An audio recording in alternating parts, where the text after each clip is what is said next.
Nations লিগে পর্তুগালের 7 গোল ইতালিকে কাঁদিয়ে জয় পেল জার্মানি। টাইব্রেকারে মুখোমুখি হয়েছে ফ্রান্স ক্রোয়েশিয়া।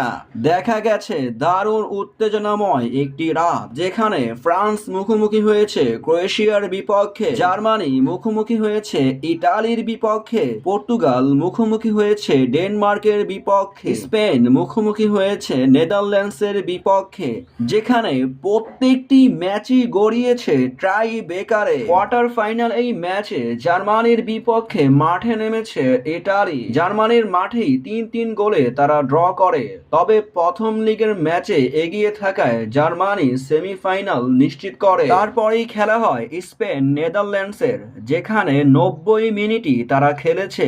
3-3 গোলে তারা ড্র করেছে ম্যাচটি।